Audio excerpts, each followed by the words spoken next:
자, 오늘 경자신문 읽어주는 강의는요, 2월 26일자입니다. 코리아타임즈 2월 26일, 사설이에요, 에디토리얼. 오늘 토요일 날은 신문이, 활자된 신문이 발행을 안 해서, 인터넷 기사를 통해서 찾아보셔야 돼요. 자, 오늘 제목은요, United Front Against Russia입니다. 대러시아 에 대한 공동 전선을 이제 형성하자라고 하는 거죠. 지난번에 24일 날 전격적으로 러시아는 우크라이나를 침략을 했어요. 여기서 서방이 공동 전선을 대러시아에 대해서 공동 전선을 취하자라고 하는 그러한 제목입니다. 소제목은요, Korea needs to proactively join efforts to settle crisis 입니다. 한국은 또 적절한 어떤 노력을 이렇게 같이 기울일 필요가 있다는 거죠. 그죠? 그 위기를 타파하는 어떤 노력을 같이 공조하는데 필요하다. 그런 얘기입니다. 자, 이 우크라이나 문제는요, 역사적인 문제도 있지만요, 저는 오늘 이 강의를 올리는 건요, 한 국가의 국력이 있습니다. 그 국력 내에는 여러 가지가 많죠. 국방에 대한 국력도 있지만은 경제적인 국력도 있고요. 인구, 기술, 그런 게 굉장히 많이 있어요. 이 우크라이나가 이제 제가 이번에 이제 러시아로부터 침략받은 거 하나가 우리나라가 조선 말 때 1900년 초 때죠. 주변 강대들에 끼면서 아무 힘이 없는 거지. 국방력도 없고 아무것도 없죠. 국가가 참 굉장히 어려운 상황에 처했던 거죠. 그렇죠? 네, 그런 상황을 보면서 제가 이번에 기사를 올렸습니다. 얼마나 국방력이 없으면은 남한나라의 침략을 그렇게 쉽게 받으면서 뭐 하루아침에 그 수도에 어떤 포화가 이렇게 진행되는 이런 것들을 보는 겁니다. 자, 우크라이나 수도가 키예프예요. 그리고 우크라이나어가 따로 있습니다. 근데 이 우크라이나는요, 러시아하고 굉장히 비슷해요. 그래서 러시아 공부하면요, 이 동유럽의 국가들의 언어는 거의 다 합니다. 거의 큰 차이가 없습니다. 물론 과거에 러시아의 소련의 지배를 받은 것도 있지만요. 네. 국기가 좀 특이하죠, 그렇죠? 바탕에 밑에는 노란가에다 위에는 하늘색, 어떤 하늘색 같습니다. 수도는 여기 키예프예요. 옛날에 이 지역을 키예프 공국이라 그래갖고, 톨스토이의 작품 중에서 이 바보 이반 4세라고 하는 작품이 있는데요. 여기에 우크라이나를 배경으로 해서 키예프 공국이 있을 때 그 배경으로 한 그런 단편 소설이 있었습니다. 읽은 지가 꽤 오래됐죠. 제가 중학교 때 조그만 영문으로 된 그걸 읽었었는데, 수도는 키예프고요. 오데사는 아마 그 제2의 도시인 것 같아요. 주로 수출항인데 옛날에 오데사 차출이라고 하는 그런 영화가 있었는데 제가 내용이 기억이 안 나네요. 잘 내렸습니다. 그 주변을 보세요. 그죠? 여기가 흑해고요. 그죠? 흑해고 러시아가 여기 있어요. 그죠? 그리고 벨라루스는 이제 그 러시아와 거의 같은 그런 쪽이고요. 폴란드, 헝가리 여기가 아마 저걸 거예요. 오스트리아, 그죠? 로마니아. 여기가 몰도바라고 해서 지난번 우리나라 그 축구 국가팀이 여기서 스코틀랜드인가요?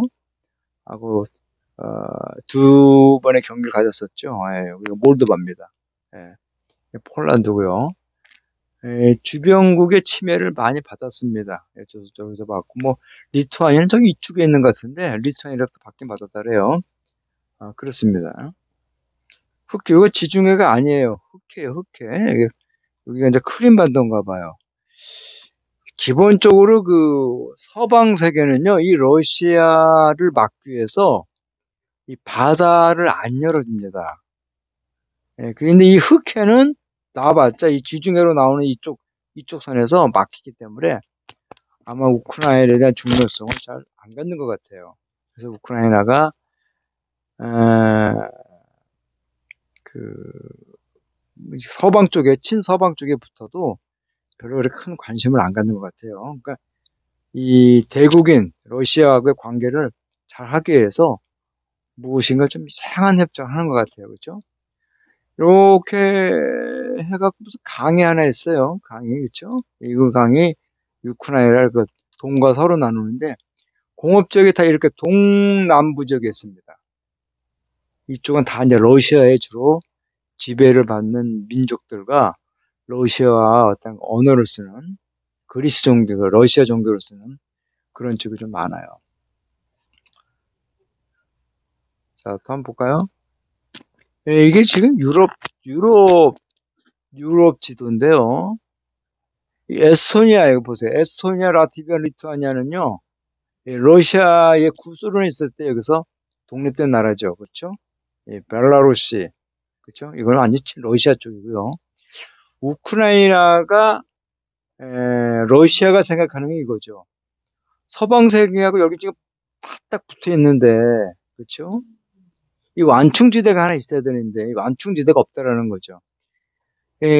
중국이 그 북한을 완충지대로 한반도로 완충지대를 불러가는 거지 거기에 있는 거죠. 만약에 북한이 이제 붕괴돼서 남쪽에 넘어가면 바로 이 압록강이나 두만강을 놔두고 중국하고 맞붙기 때문에 중국이 좀 껄끄러는 거죠. 그렇죠. 이 보세요 여기. 이거 크림반도인데 흑해에서 지중해로 나오려면 어려워요. 그렇죠? 이쪽에 다 자유진영입니다. 터키는 좀 또 다른 지역이죠. 그렇죠? 이 조지아는 이제 그 지난번에 옛날에 이게 구르지아라 그랬어요. 구르지아라는데 조지아라든가 이런 데는 이제 지난번에 러시아가 한번 전격 단항을 했죠. 카자흐스탄도 전격 단항을 했고요. 예. 하여튼 이렇게 그 구소련이 해체되면서 이 폴란드라든가 이런 지역 굉장히 예전에 그 여기까지 이렇게 갔었잖아요. 이렇게 그렇죠? 이렇게 해서 어딥니까? 이렇게 여기까지 이제 이 동유럽의 어떤 영역에 들어갔었는데 서방이 이제 여기까지 들어온 거죠. 그러니까 쭉 해서 로마니아, 몰도바까지 들어온 겁니다. 그러니까 러시아 입장에서는 이걸 막지 않으면 안 되니까 전격 단항을 했겠죠. 그렇죠? 여기에 대해 위험을 느끼는 게 스웨덴이라든가 핀란드는 굉장히 위험을 느끼죠. 그렇죠? 예전에 여기 이 부분을 갖고 핀란드하고 전쟁을 한번 해갖고, 2차 세계대전 때 내줬잖아요. 우크라이나 대강이라는 그 인구와 문제 그래요. 이 면적이 한 663만 7천 평방인가 봐요. 그러니까 한국이 남한이 한 9만 8천인가 되고 북한이 한 12만 가까이니까 한 21만인데요. 합쳐서 여기에 3배 정도 되니까 한 이 정도 되는 것 같아요. 인구가 5천만 명인데 우리가 남한 인구가 약 5천만 명이잖아요. 그러니까 얼마나 땅이 넓혀요. 그렇죠? 예, 수도는 키예프인데 과거에는 키예프 공국이라고 했습니다. 이 나라를. 예, 근데 언어가 이제 이런 두 개 언어를 쓰고 종교는 이거 비슷해요. 우크라이나 종교랑 러시아 종교랑 비슷합니다.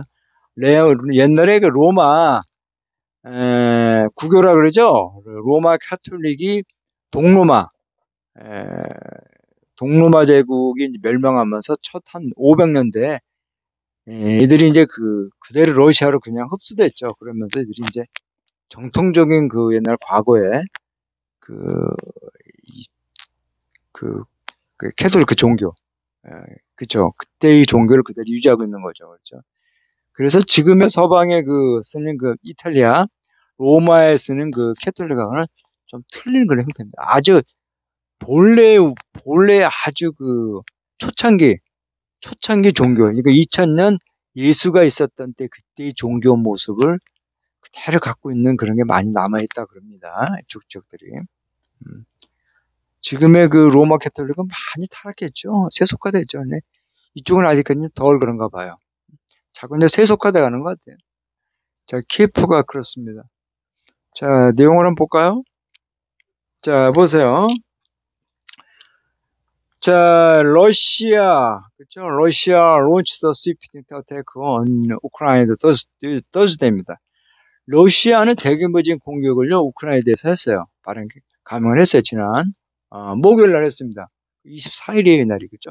24일이에요. 24일 날. 전격적으로 했습니다. 그래서 도시를 이제 강타했으며 주요 군사 시설들을 강타했어요. 근데 여기서 아파트 같은 데 이렇게 민간인들이 거주하는데도 폭탄이 떨어진 거는, 어떻게 이거는 변명의 여지가 없는 거죠. 군사 시설을 파괴하고 전쟁을 한다 안 한다는 건 이미 나왔으니까 선전포고 같은 그런 분위기는 알았으니까 되더라도 군사 시설은 파괴하더라도 함부로 이거 민간인이 거주하는 도시 이런 데는 폭격을 하면 안 되는데 한 발의 포탄이라도 떨어지면 안 되죠. 그거는 무엇인가 러시아가 좀 문제를 일으킨 것 같아요. 자, 러시아 디스크라도 있어요. 러시아 쪽에서는 그것을 특별한 군사적인 작전이라고 합니다. 그래서 돈바스죠. 그러니까 그 동부 지역이죠. 돈바스 지역이 어디 있는 거아니 이래요. 이쪽인데 이쪽에 돼요. 이쪽에 돼요. 이 드네프강을 따라서 이렇게 내려와서 이쪽에 돼요. 돈바스 지역하고 루간스크 지역이라고 돈바스 이쪽입니다. 이쪽. 예.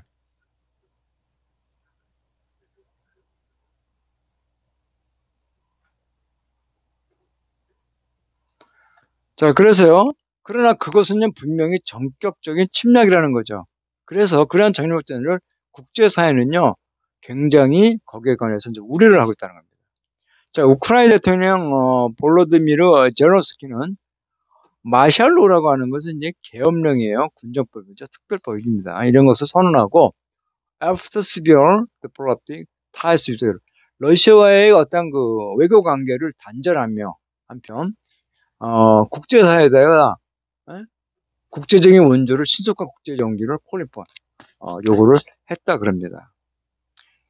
자기 나라가 이렇게 약하면요 이게 문제가 있는 거죠, 그렇죠? 100년 전에 우리나라를 보는 거 똑같은 거예요.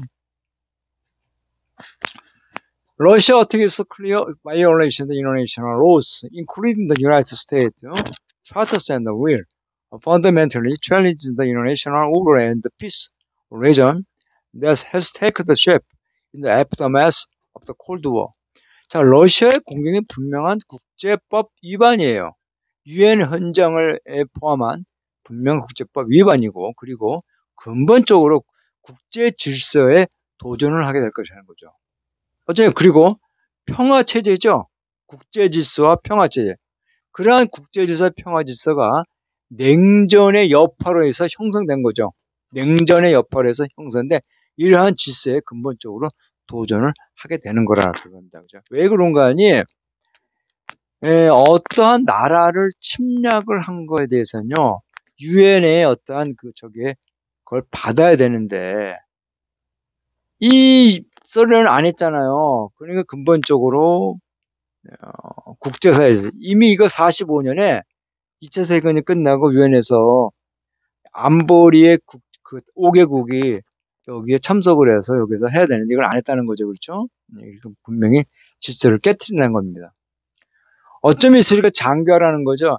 현 위기에던 장교화가 또 다른 새로운 또 다른 어떤 그 세계적인 냉전을 이렇게 이끌지도 모른다는 거죠. 냉전 체제. 혹독한 측면이에요. 이 중국과 러시아를 동맹으로 한 한 축과 미국과 서방 세계를 한 축으로 한 이러한 첨예한 아주 심각한 대결로서 새로운 어떤 냉전 체제를 이끌지도 모른다는 그런 겁니다. 그러니까 US 대통령 조 바이든 대통령이 어떤 그런 아주 심각한 어떤 러시아에 대해서 상당히 문제되는 이런 제재를 갖다가 이제 발표했는데 지난번에는 자, 그날의 어떤 주요한 은행들에 대해서 목표를 했어요. 그래서 푸틴의 어떤 전적 선택의 결과로서 러시아는 즉각적으로 어때 처해질 것인 거죠. 그리고 아주 긴밀한 어떤 상당한 압력, 경제적인 압력에 아주 처하게 될 것이라고 합니다. 그렇죠. 근데 우선은 베이스를 자동사로 썼네요. 그렇죠. 그거는 러시아는 아마 어려움에 여기서 어디 직면할 것이다. 근데 즉시 어떻게 당면할 것이다라고 하는데 뭐 어려운 어떤 목적어라고 하는 부분이 있어야 되는데 이게 이게 심재은이라고 하는 그 코리아 타임즈 사설 논설위원인데요. 꼭 이렇게 문장을 조금 빠뜨리거나 문법적으로 조금 비문법을 좀 근데 이거는 문법을 일부러 비문법을 쓰는 게 아니라 이 사람이 너무나 시간에 쫓기거나 단어를 막 조잡해서 쓰는 거예요. 이런 사람들은 논설위원이 되면 안 되죠. 정론제 논설이 되면 안 되는데 이런 사람들은 이 영자 신문을 놓고 배우는 이 중고등학생이나 초급 대학생들한테는요. 굉장한 그 어떤 그 문체를 잘못 배우게 할 수 있는 게 있어요. 이런 사람들은 논설위원으로서 물러나야 되는데 아마 논설위원은 구하기가 어려운가 보세요. 근데 박윤배 씨가 참 깔끔하게 쓰는데 이 박윤배 씨는 항상 부족한 것 같아요. 자, 대규모 어떤 비용이죠. 이러한 고립입니다. 국제적인 어떤 금융 어떤 그 시스템으로부터 상당한 고립을 통해서 엄청난 비용을 이렇게 직면할 것이랍니다. 그렇죠? 그리고 카팅은 첨단 기술에 대한 이런 거, 국제 무역 이런 것으로도 상당한 압박을 받을 거라고 그럽니다. 그래서 바이든은요, 지난 화트 연설에 이렇게 말을 했어요. 자, members of the group of seven, 자, G7의 어떤 유로서 그리고 기타 다른 주요한 국가들은 중국을 제외한 이런 국가들은요, decide back the US, 미국을 back 지원하기로 결정했다는 거죠. 어떤 행동으로 쓰는 거 아니? 경제 제재, 대러시아에 대한 경제 제재를 푸시업 강하게 해서 밀어붙이기 위해서 어떤 행동에 동참하기로 했다 그럽니다. 자, 대통령 문제는요, 클라리파이 분명히 했다는 거죠. 자, 대트를 분명히 했는데 한국 정부도 국제적인 노력에 이 대러시아 제재에 대해서 국제적인 노력에 같이 동참하겠다고 이렇게 분명히 했어요. 그는 말하기를 any use of violence 때 어떠한 폭력의 어떠한 그런 행동, 그렇죠? 인명을 치르는 인명살상을 하는 그런 어떠한 폭력의 행위들은요 정당화될 수가 없다 그랬냐? 어떤 환경, 어떤 여건 아래서도요 인명을 해치는 건요 용납할 수 없다 그럽니다. 그렇죠? 근데 여러분들 이걸 아셔야 됩니다. 이제 대한민국이 이제 단순하게 세계 어떤 움직임이 있잖아요. 그냥 삼자 입장에 중립적인 선택을 하면 안 돼요. 왠가니 이제는 주도적인 역할을 해야 됩니다. 왜냐하면 이게 물론 어떤 부분에서는 이제 하다 보면 그 나라 국가라든가 그 주변 나라 국가로부터 이제 어떤 무역이라든가 여러 가지 손해를 볼 수 있겠지만 이걸 감내해야 됩니다. 시간이 들어가면 회복될 부분이니까. 그러나 근본적으로 사람이 거주하는 아파트에 포탄이 떨어지고 그러면 되나요? 그건 아니잖아요. 그렇기 때문에 이거는 우리가 러시아하고 관계를 끊는 한이 있더라도요. 제재를 할 거는 제재를 해야 되는 겁니다. 전쟁은요. 정당화될 수가 없어요. 그런 거면 안 됩니다. 이거는 대통령이 결단을 잘한 것 같아요. 자, Moon administration needs to play the more the proactive role, help to settle the crisis at the earliest possible date, given the Korea's status as a responsible member of the international community. 자, 현 정부는요, 한국 정부는요, 좀 더 적극적인 역할을 이제 할 필요가 있다는 거죠. 자, 그 위기를 타파하는데 도움이 되는 어떤 걸 하겠죠? 가능한 한 빠른 시일 내에 그 위기를 타파할 거라. 이런 것이 좀 필요하다는 거죠. 한국의 이상해요. 이런 존경받는 수준이죠. 국제사회에 어떠한 그 존경받는 일원으로서 한국의 어떠한 그 위상을 가정한다면요. 좀 더 가능한 한 빠른 시기에 어떤 그런 위기를 타파하는 데 도움이 되는 어떤 적극적인 역할을 해야 된다. 그럽니다. 그렇죠? 해야 되죠. 그렇죠? 자, 문 대통령이 여태까지는요, 메인테너였다. 아주 미온적인 태도를 취해왔어요. 왜 그런가 하니, 러시아 문제에서 다른 데 있어서 굉장히 미온적인 태도였어요. 분명히 어떤 우려를 하는 거죠. 여기에서 비행이 생략됐습니다. 비행이. 이런 거 보시면 아시겠어요? 이거? 예. 이게 이제 아셔야 돼, 이런 것들이. 자, Corporation for the March to Invest the Northern Prospect. 자, 마치 인베스트 상이 예정되는 거예요. 자, 이 러시아와의 북방 정책에 있어서 그렇죠? 상당히 예상되는 거예요. 예상되는 것에 협력에 있어서 어떤 것에 우려를 하는 거죠. 그것이 뭔가 하니 남북한 철로 연결이에요. 이러한 중요한 거기 때문에 러시아에 대해서 굉장히 좀 루커먼했다는 거죠. 우리가 중국하고 관계도 국가예요. 굉장히 중국에게 강하게 나가고 싶어도 못하는 것 중에 하나가 이 대중에 들어간 그런 무역이 너무 커. 그죠? 크고요. 북한이 여차하면 이제 이 넘어갈 수 있는 그런 것 때문에 굉장히 조심조심하는 거죠. 그렇죠? 그래서 하는데, 국내 정치 쪽, 야당 쪽에서는 이 부분을 이용하면 안 되죠. 항상 북한을 우리 쪽으로 항상 할 수 있도록 중국을 항상 달래야죠. 그렇죠? 물론 우리 자체에서도 중국하고 무력적인 힘을 키울 수 있는 그런 힘을 키워내면서 그래야 됩니다. 예? 무턱대고 중국을 욕하거나 그러면 안 되죠. 그렇죠? 예. 지난번 정읍 사태를 아십니까, 여러분들? 1900 언제입니까? 그것이 48년에 이승만 대통령이 그랬잖아요. 정읍에 가서 단독적으로 북한을 넘어가겠다고. 이게 전쟁의 빌미가 되는 거예요. 근데 지금 한나라당 사람들은 국민의힘당 사람이죠. 당을 바꾸면 뭐합니까? 사람이 똑같아요. 이 사람들은요, 함부로 말을 해요.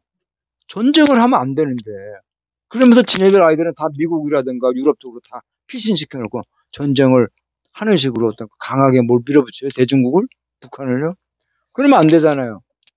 자기네 자식하고 손자들을 다 데리고 온 다음에 그다음에 뭔가 하든가 그래야죠. 그렇지 않나요? 저 죽는 거는 뭡니까? 힘없는 백성들 아니에요. 시민들 아니에요. 지네들은 다 빼돌려놓고. 그러니까 저는 그런 생각을 하는 거죠. 국민의힘당 애들이 정치나 행정 이런 것들을 하면 안 된단 말이에요. 왜 자기 자식들하고 재산들을 다 빼돌리고 난 다음에 뭘 한다 그러면 됩니까? 그렇잖아요. 그러면 그런 문제가 많은 거죠. 그렇죠? 예전에 이승만 정부 때도요. 친일 세력이 전쟁이 나니까 50년에 전쟁이 나니까 다 자식남들 일본에다가 빼돌렸어요. 밀항시키고. 그러고 나는데 죽는 사람은 누구예요? 뭐 열심히 해서 한 시민들밖에 없었어요. 전쟁은 누가 일으켰어요? 이승만 밑에 있던 친일파 세력들이 일으켜놓고 책임은 뭡니까? 아무런 관계없는 백성들마다 죽어나갔잖아요. 젊은이들만. 그리고 늙은 것들이 추잡스럽게 나중에 50년대 살아갖고 또 부정축제하고요. 그렇지 않나요? 다 친일 세력 군인들이에요. 자, 보세요. 그 다음 보세요. 예셔처스턴스. 예, 그러한 입장들은요, 아주 적절하지 않다는 거죠. 그렇죠? 익스프레스 인도네시아 이코노미. 국제사회의 어떤 예상들과 이렇게 어떻게, 이런 것들 이렇게 만나는 거죠. 접할 어떤 필요성을 가정한다면요. 그것은 참 입장들은 적절하지가 않다는 거죠. 자, 한국은요, 좀 더 적극적으로 구체적인 어떤 조치들을 글로벌 제재죠. 대러시아에 대한 글로벌 제재에 동참하는 데 있어서 좀 더 구체적인 어떤 조치들을 실행을 해야만 한다 그럽니다. As Biden vowed to press for severe sanctions against Russia along with each allies. 자, 미 대통령 바이든은요, 어떠한 것을 이렇게 이제 맹세했다는다. 언론 기자회견에서 출연인데. 자, 미국의 동맹국들과 함께 대러시아에 대해서 아주 중요한 것들, 심각한 제재를 할 만한 것을 하겠다고 맹세했어요. 자, 미국은요, 그냥 따라 미국은요, 콜드 코리아 한국을 조만간 이제 이렇게 요구를 할 걸 기다린다는 거죠. 그렇죠? 그래서 그러한 것들, 주요한 상품에 대한 수출을 금지하는 그런 움직임에 동참하도록 한국에 곧 이렇게 요청을 할 거를 합니다. 그와 같은 게 한국의 주요 수출 수준은요, 자동차라든가 이 반도체와 같은 이런 주요한 수출 제품들은요, 이걸 어떤 수출 어떤 제재, 저거의 목록에서 이렇게 포함될 것이라는 거죠. As they were the height the effective of the possible sanction. 자, 그럼 그것들은요, 좀 더 효과적인 제재 효과성을 어떻게 극대화하는데 도움이 되므로, 그렇죠? 수출 제재에 어떤 것을 할 거라 그럽니다. The government and the business, 이 정부와 기업은요, 또한 좀 더 서로 그 연결된 노력들을 가할 필요가 있다는 거죠. 그렇죠? 그 부정적인 영향이에요. 현재 우크라이나 사태로부터 나타나는 있을지 모르는 그런 부정적인 그 여파를 최소화하기 위해서 어떤 조치를 취할 노력이 필요하다는 거죠. 자, 재경부 장관이 홍남기는요, 어떤 연관 관련 장관들과의 모임을 했어요. 지난 금요일 날. 그리고 어떤 컨티뉴스 시도 계획, plan at the government level at future of the things, the release of the emergency, orient the lowering interest rate for grain supply. 그래서요, 매우 쉽다는 계획을 세우다는데요. 어떠한 그러한 사태에 대한 그런 계획들이죠. 이 정부 수준에서 어떠한 이런 계획들을 이렇게 하겠다고 결정을 했어요. 그러나 정부의 수준들은요, 기타 여러 가지 가운데 가지고는요, 자, 이 석유죠. 원유 사태 이런 긴급 원유 방출을 하고, 그죠. 그리고 어떠한 그 이자율을 갖다 낮추는 거죠. 곡물 공급에 따른 어떤 이자율인가요? 이런 것을 낮추는 이러한 것들에 대해서 특별한 어떤 것을 하겠다 그럽니다. 자, 그러나 정부는요, this take a move to stop from the long-term the perspective in consideration of the possible global economic tremor in the wake of the crisis. 자, 그러나 정부는요, 좀 더 어떤 조치들을 취할 필요가 있다는 거죠. 장기적으로 발생될 수 있는 그런 거예요. 예상이에요. 그렇죠? 현재 글로벌 경제에 대한 그런 불안감이죠. 그런 이기의 그 측면에서 in the wake of the crisis 측면에서 그런 국제적인 경제 위기의 어떤 것을 고려해 봤을 때 좀 더 장기적인 그런 차원에서 나타나는 그런 예상들로부터 또 조치들을 준비할 필요가 있습니다라는 겁니다.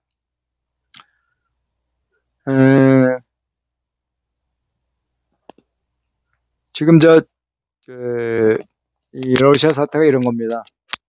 아까 제가 처음에 강의했지만요. 이런 거는 제가 아까 영문사설을 이제 해설한 거는요. 당연히 그래야 되는 수준이에요. 그러나 이러한 원인이 발생한 원인은요. 저는 그렇게 봐요. 이 우크라이나가 자체는 아직까지 국방력이 약해요. 91년에 구소련이 해체돼 갖고 그때 여기가 체르노빌이라고 있었는데 여기가 그 원전 사고가 났었잖아요. 80년에 노후화된 거 있잖아요. 그렇기 때문에 그리고 여기가 우크라이나에 핵무기 발전 시설이 많이 있대요. 그래서 러시아 입장에서는 이거를 놓칠 수 없겠죠. 그렇죠? 그렇기 때문에 그런 여러 가지가 있는 것 같아요. 그러나 한 나라가 독립을 하려면요. 국방력이 일단 강해야 됩니다. 물론 민생에 먹고 사는 문제가 주 원인이지만요. 그렇지만은 그 외에도 국방력이 강화를 해야 됩니다. 최근 우리나라의 국방력에 대한 것들이 느슨해지는 게 있는데요. 그러면 안 되죠. 그렇죠? 우리나라는 첨단 무기를 더 강화해야 되고, 그렇죠? 그러면서 내치 어떤 복지 부분을 굉장히 많이 강화할 필요가 있는 거죠. 네, 자, 다음 시간에 또 뵙도록 하겠습니다. 네.